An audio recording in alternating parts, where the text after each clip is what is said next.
Okay, YouTube, how's it going? Kevin Hellions here for Team Hellions, and we're gonna try something. How do I put this?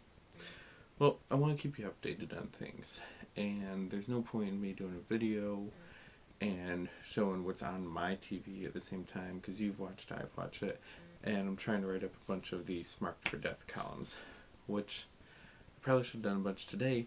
But the problem with the DVR is that it cuts off the end of the show. Every freaking show, it cuts off.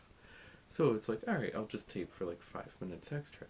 No, because there's usually a couple shows I want to tape after it so I can either miss the last 5 minutes of whatever show I was taping the previous hour, or the first 5 minutes of whatever I want to watch the next hour. It happens all the time, I'm getting sick of it. Thankfully, so many of these shows are up on Hulu. ECW's on there and SmackDown is on there, so if I miss anything, I can still watch it. And TNA usually posts what happened at the end of the show on their YouTube account, so that helps out. And anything else online, rearrange stuff. I am even probably just going to go ahead and hook up a couple extra TVs just to watch those too. But anyways, so here's what we're going to try here. As you know, I'm on the Twitter, I'm on the Facebook, I'm on everywhere, and I want to talk to you about all the stuff that I enjoy, because maybe you don't have the time to go and look at all the links and search through everything, but I really, I guess, do. I should be doing a lot more. But,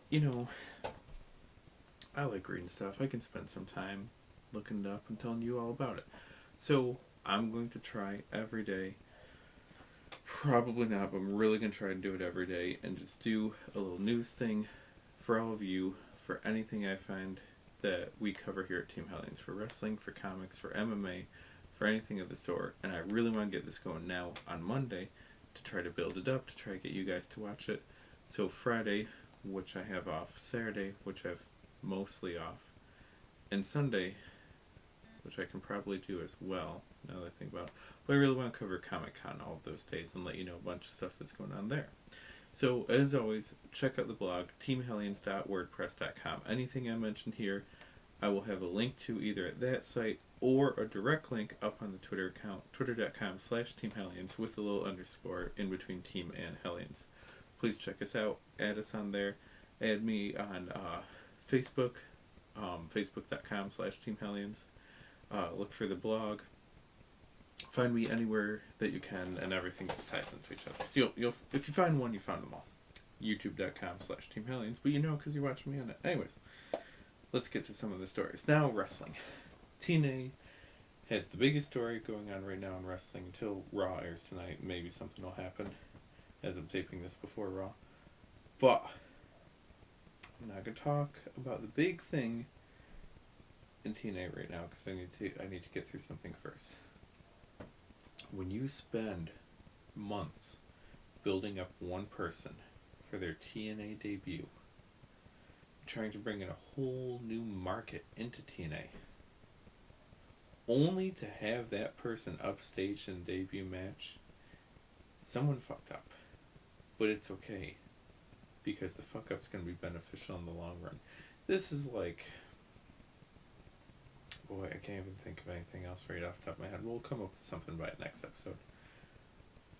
But TNA spends months building up Sarita, their Latin American sensation. Which, Salinas was in there, but she can't wrestle. She wasn't going to be a knockout. She poses, she does models, and does modeling, and has the goth look. But other than that, doesn't really fit in. You want your goth chick? Daphne. She does the job better and she can wrestle. Nothing against Salinas, Ariel, Shelly Martinez. But she probably didn't fit. So then Homicide was out for a while. Hernandez is out with surgery. You don't have any luchadors, which is surprising.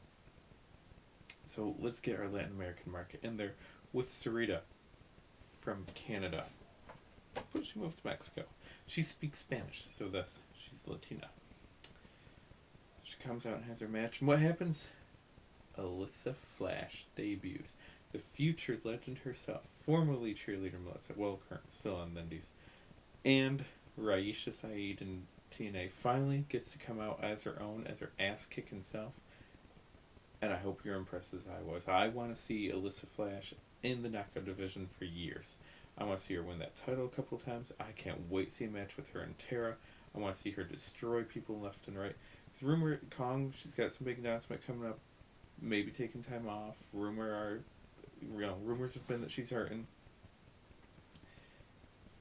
Get rid of her and Society at the same time. Nothing against the character, but may as well get rid of them both. And build up Alyssa Flash. There's your star right there, TNA, not Sarita. There is your star for the knockout division. Hope it works. So let's get on to the real news for TNA. As of last night's Victory Road pay-per-view, the word comes out that Jeff Jarrett was not there. Even when Jarrett's wife died and he was not on camera for, a year, 2 years?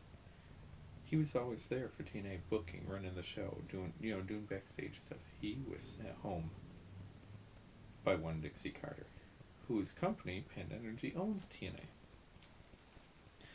So what's going on? Well, coincidentally enough, the day before, rumor comes in that a caller called into the Bubba the Love Sponge show, bastion of journalistic integrity that it is, and said, hey, Karen Angle, the ex-wife of TNA World Champion Kurt Angle, is hooking up with someone in TNA. Well, who could it be?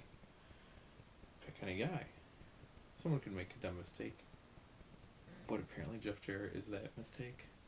So the rumor is Angle's pissed, Jarrett's pissed, Karen's pissed, but it doesn't matter, and Dixie Carter's pissed at the whole thing. So she sent Jarrett home. There's apparently been a lot of discussion and everything. And Angle is now telling people that if Jarrett is still in control of TNA, he's leaving when his contract is up in either August or September. And if he stays in TNA, he will now be in charge. Problems with this. One, can Angle book anything? There's been no record or history of such. Two, while Jarrett being off the booking committee might not be a bad idea, that just means Vince Russo's in charge, which is a bad idea. And three, Angle, you said you were leaving for WWE anyways. Where did the change come in? You said there's an offer on the table, so fuck it. Go. Leave. Alright, so other TNA